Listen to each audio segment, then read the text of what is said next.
Okay, so I think a lot of information is lost or wasted because of how much people LARP. And if you don't know what that means, it's live action role play. Like they pretend they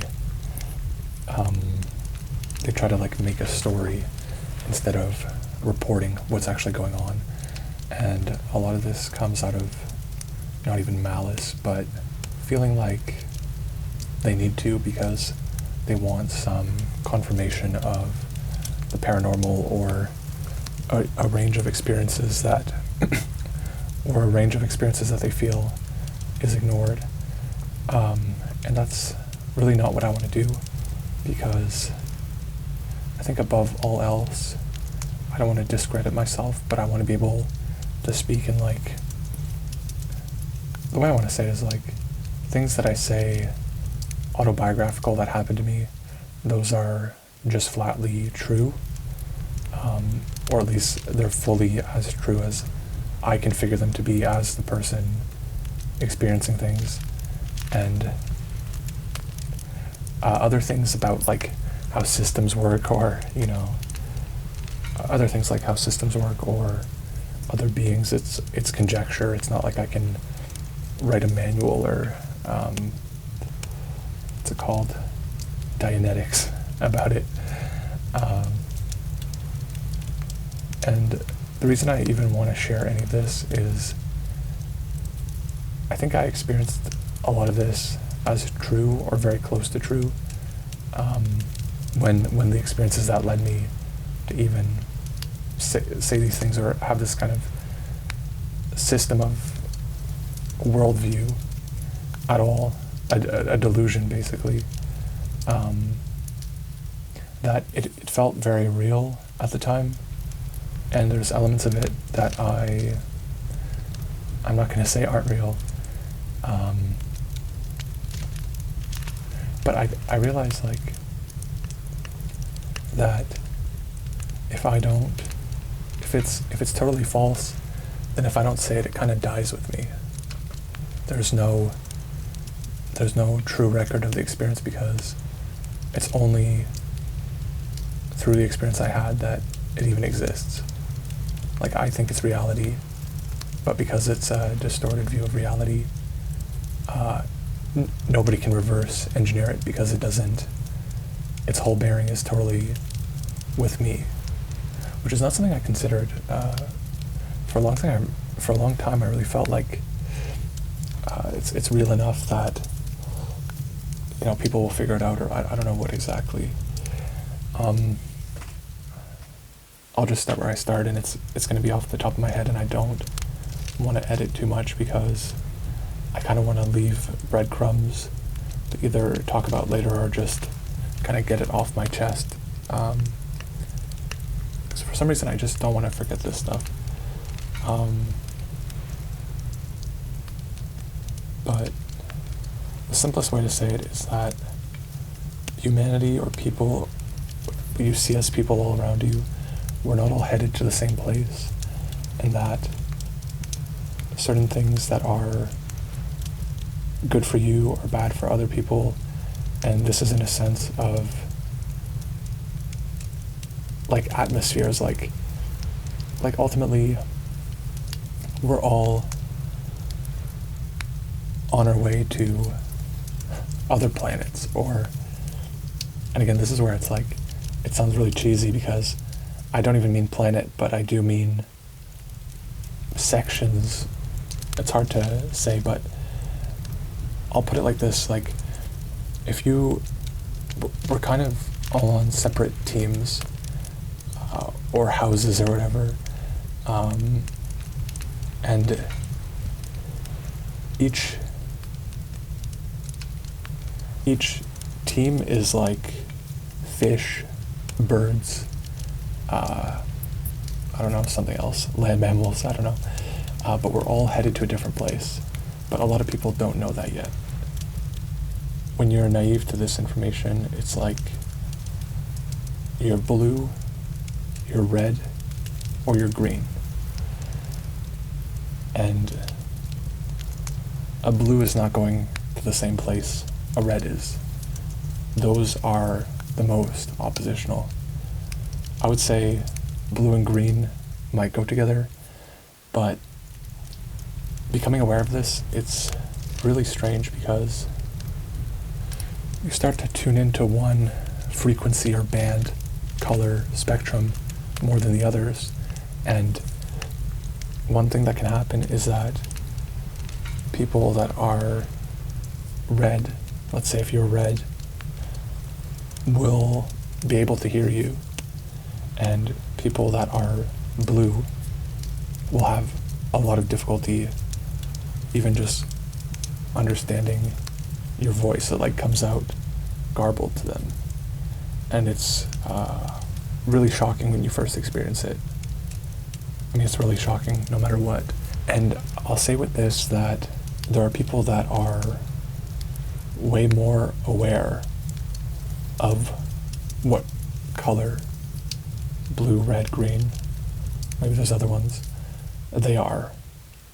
And they'll even kind of troll you if you're too desperate to follow along a certain path, because it's sort of funny to them that you're just becoming aware of this, and they're also probably not the same color as you, not the same team or whatever.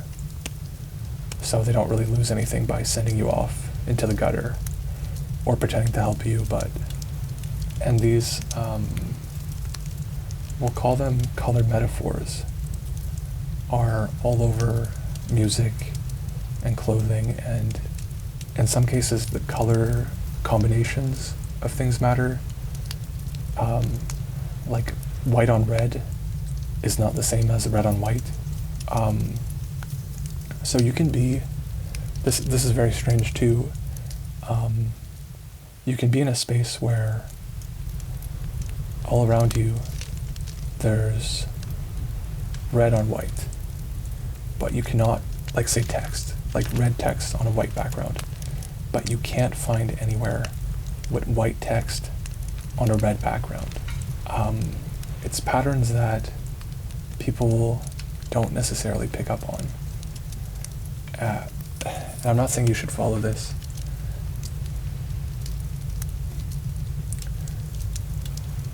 We're not all going to the same place. I'm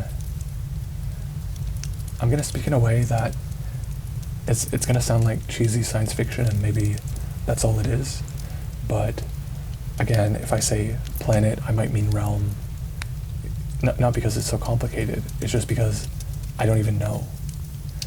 And at the end of the day, it's kind of serving the same metaphorical purpose. So we're not all going to the same place. Blue is going somewhere different. Green is going potentially where blue is, like water and vegetation. I don't know how literally to interpret the color metaphors.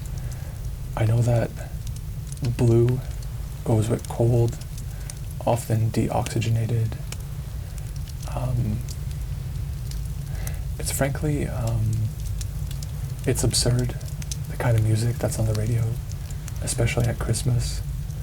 I'd say more so at Christmas. Like, I have a pretty deep dislike or distrust of pop music, but when they start playing, the oldies, all the Christmas hits of every sort, it's almost like it's so weird for the pop music to all choose a certain theme and like group of subjects around Christmas or the New Year, rather than something more generic like love or other stuff. That the amount of crossed wires about like what Santa is, what you're supposed to do. I would think Santa is like just one of the most obvious, like egregious ones, where it's like, what's this guy that's being described? Like, this is very strange. And I'm not trying to be a nerd about it, like it all has to add up to one coherent picture.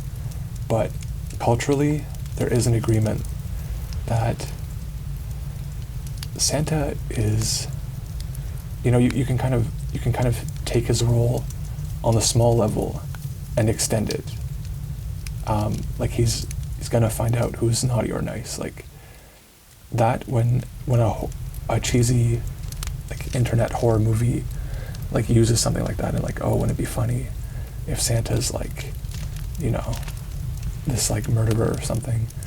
I mean, Santa's function in the story is as a filter between good and bad, between who's going to make it and who's not going to make it.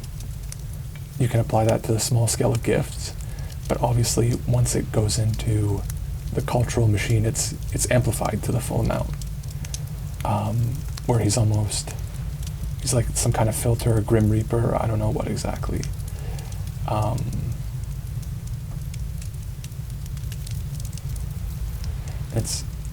It's odd that people are so conditioned that I think some people would find that strange to hear, taking that so either to extreme, or you could say literally or whatever, but it's literally implicit. It's like, I mean, I don't know why this is the most like basic people, but in a movie, right, if there's emotional infidelity or like a scene where there's like a little bit of implied emotional infidelity, the purpose it serves in the movie is infidelity, period, right? That's the theme. It's not, the magnitude of it doesn't matter. Like once it's there, it's like an object in the scene. It's like that symbol has come in, right? The symbol just means what it means.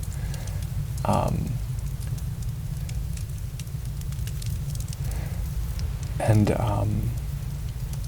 what really struck me a few Christmases and New Year's is that the way things shut down is like a filter for who's going to make it. Like I don't think people go into all the New Year's festivities and like parties and stuff with the understanding that there's going to be a lot of drunk driving accidents and things like this, that really like not everyone's going to make it on this cycle.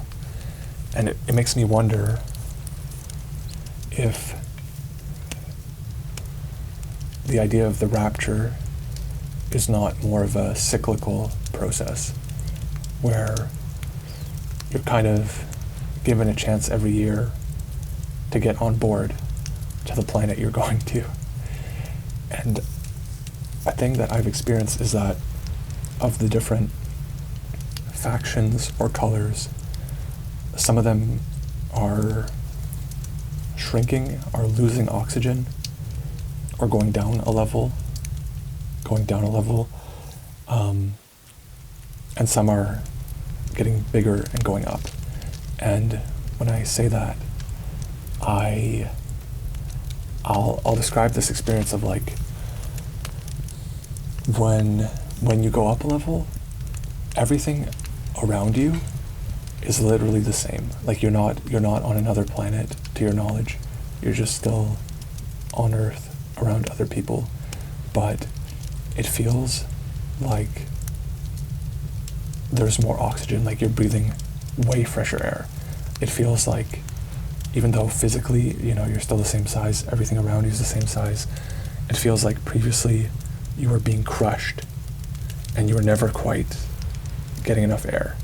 But when you ascend, even though visually everything is represented to you as though, you're not on another planet, you're not on some higher plane, but you literally feel physically bigger. That kind of makes me think of like Alice in Wonderland, but you literally feel like a giant. Like imagine, you're like a whole foot taller one day. You wake up and the ground is like a whole foot further from you. But, multiply that where like, you're like, 75%. It's not larger, it's like, because everything around you is also the same relation, but you just feel like on some level behind the representation of everything you're seeing, because it's the same. you were smaller before. And the feeling I got is that, I'll say oxygen, but there's resources, fuel, oxygen, that make it possible to be on the bigger or higher level. But I'll just say what I found with this. That, you know, like in a movie like Men in Black or something, where there's all the aliens, like they go into the underground bunker and it's like a really busy office, like a whole operation where there's aliens going this way, that way, and you're supposed to be overwhelmed. Like there's all these different types of beings, and there's this whole like machinery working. This is a bit like that. Like, it's so cheesy, but some element is true. Like, if you could understand what's really going on, it's actually so weird. To put it another way, like, there's kind of this idea, like, you know, if we could really see under what's going on or see through some kind of conspiracy, you know, things would make sense, like the movie They Live or something like that. But I think, in my opinion, the reality is much weirder than that. And like when you see the tip of the iceberg is so weird that, you know, it's the tip of the iceberg is not an extension of things you already know. It's just totally different. But one thing I found is that, similar with the theme of the last video, that as your awareness increases, so does a kind of broadcasting from you that people pick up on. Like, the more you can see on the radar, the more on the radar you potentially are, which is very scary. And I'll give an instance. It's nothing, there won't seem to be anything paranormal, but like, you go to a store trying to find a good sweater or something, you know, it's cold, and the area that you're looking at sweaters, you know, suddenly a group of maybe 4 or 5 people, all in their 50s, like midday, maybe a bit later in the day, but not a time where people would be like drunk, like 6 o'clock or something, is what it was, like around 5 or 6, let's say. They're like skipping around like teenagers, and they're people in their late 50s, and they're bantering with each other and pushing each other around. And for some reason, in this huge empty store, they need to be exactly at the area of the rack that you were just at, even though, you know, it's not even what they would be shopping for. Like, it's like women and 2 guys, and it's like, I don't know. And you go somewhere else, and then they go there. Like, these could just be very annoying people, but like, they're not like drug addicts, but there's something like rough about them. Like, how can an adult of this age be going around behaving like a teenager? Like, how does that even make sense? Like a rowdy kind of teenager in an 80s movie. Like, how would this person even... And so people like that, like, either they're malicious, or to me I felt like there's something about them that's something else, not very human about them. With this blue team, red team, green team, maybe white on red, maybe red on white, I don't know the nuance of it. You can go into like a room or a store or a club or whatever, and it will be a club specifically meant to attract and cater specifically the people that are red or on the red team.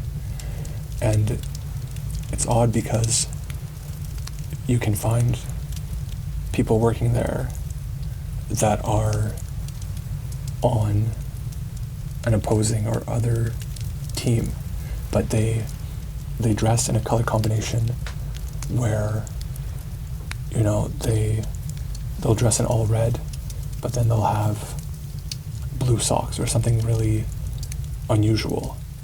And it's going to sound really weird, but if they know that you can tell that they're not on the team that the setting that they're in is, they'll even draw attention to, like, the blue socks, like I said. Yeah, it sounds crazy. Or like they'll literally, like an undershirt or whatever. You can interpret this however you want. You know, maybe people just think I'm crazy. If you bring up, say that example of the person working at, you know, a store that's aimed at red, and you bring up something about it, they'll act basically like you're blowing their cover, you're blowing up their spot. But if I make any allusion to, not even overt, just like, oh yeah, like it's not so green outside anymore, you know, winter's gone, winter's here, like it's not green outside, they become very skittish. Like something that has a double meaning that could be normal, like completely normal. Like people observe the weather all the time. But they will literally, like, you're speaking with this person and then you make this comment like, oh yeah, it's like, I think it'd be more green outside. And they will literally, I'm not gonna say, like when I talked about people that are angels or kind of NPCs that are going to heaven, like people that are already redeemed, you could say, and that their life on earth is basically, it's playing itself out, but they've already won. You know, they're not even making choices. Like what is down here with us is just a representation of what they would be like if they had to live out their life. But they're already like dead and in heaven, and they're already, yeah, it's a stupid term, but they've already found their soulmate or whatever just purpose they were here to fulfill. It's like they beat the game ahead of time, they leave the game, and an NPC or a ghost player of them just continues down here, so it doesn't disrupt, you know, the multiplayer game that's going on. They're already, you know, move servers, but but what I wanted to say with that is that with the colors and the teams, yeah, I wanted to say this for a while. It's like, okay, let's just say there's God, and God is perfect. There is nothing stopping God from adding in information here, even retroactively, like information into the past. Or what I experienced is like you're having a conversation with someone and there's a double meaning to what they're saying, and they almost like how you can dub a movie or a video game, right? You can, with the mouth movements, right, you can make them say completely different things in terms of the content, but phonetically it matches the mouth movements, let's say.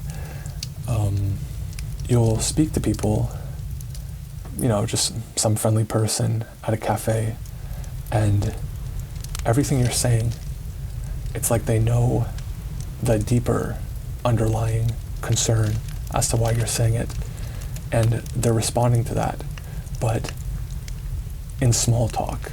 So there's this small talk, but like packaged or interwoven in it is another conversation that's going on at the same time. And let's say God is talking through them. Like, and that's something I've not seen depicted before, where it's literally like you're speaking to someone and everything they're saying is a pun, or the double meaning is so obvious.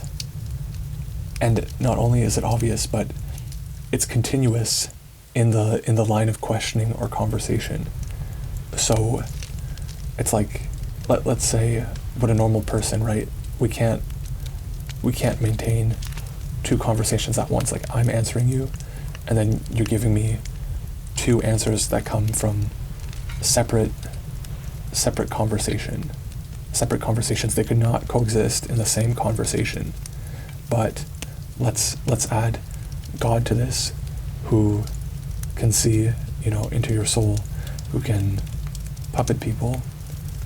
But they're not even puppeted in a sense, because they're moving at their own volition. But it's really hard to say. It's like they think they're doing this to pluck a piece of dust off your hair or whatever, but they're actually before they can even think to do that, or the impulse under why they're doing things. Yeah, I never see this depicted. It's always God just like talks to you directly or literally, and it's really not like that.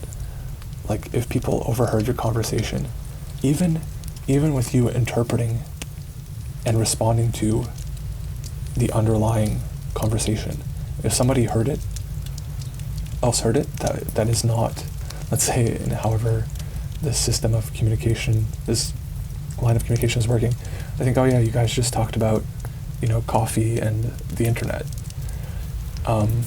That's the hardest thing for people to understand.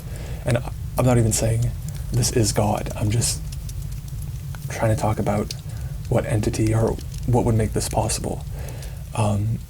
Because if you have an entity that is perfect, then you don't get to talk about your rules, right?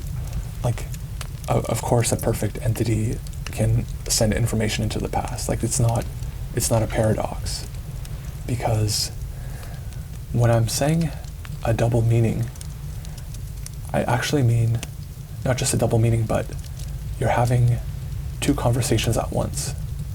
There's text A and text B, and you would think that your response has to apply to one of them, and then the conversation goes, on that rail A or rail B. But because it's God, or because it's some other thing that can interpret what is under everything, it can continue both lines based on what you've said, and both make complete sense. You can imagine this if you had telepathy, but you're also speaking at the same time about small talk, if you could maintain that.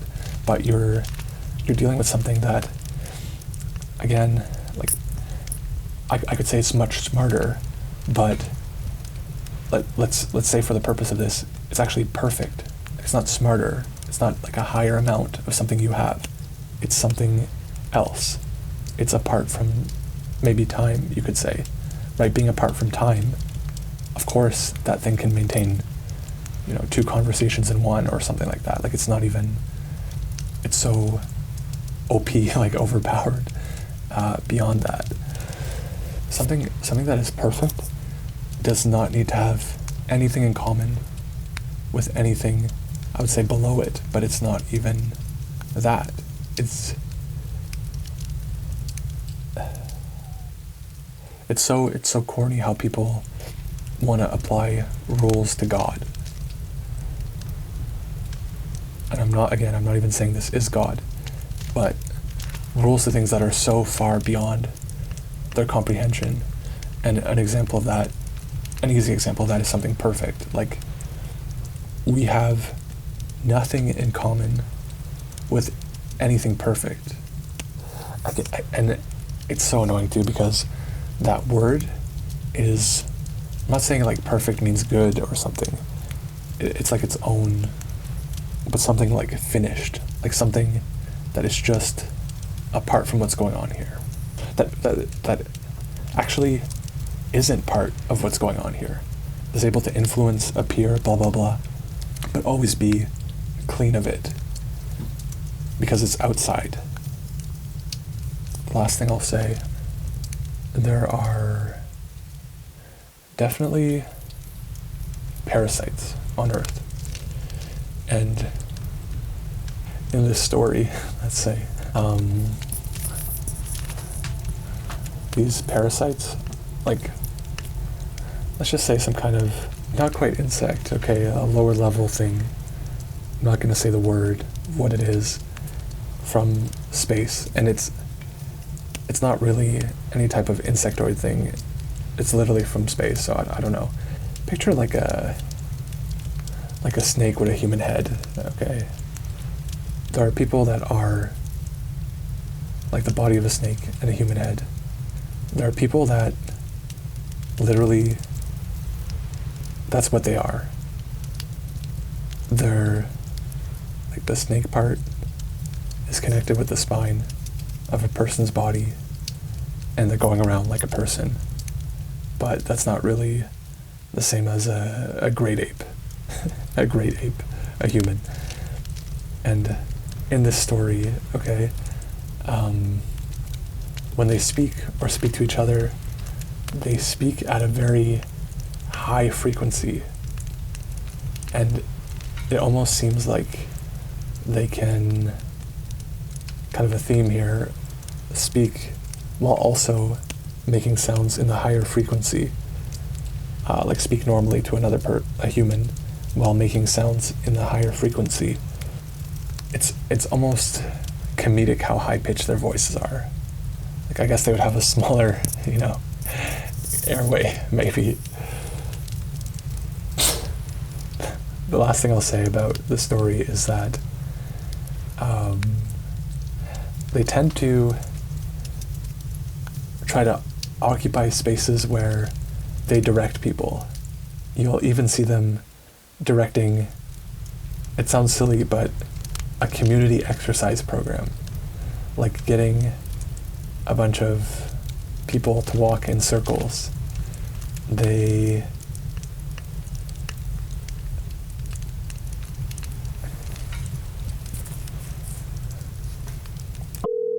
Your call has been forwarded to an automatic voice message system. Now is not available. At the tone, please record your message.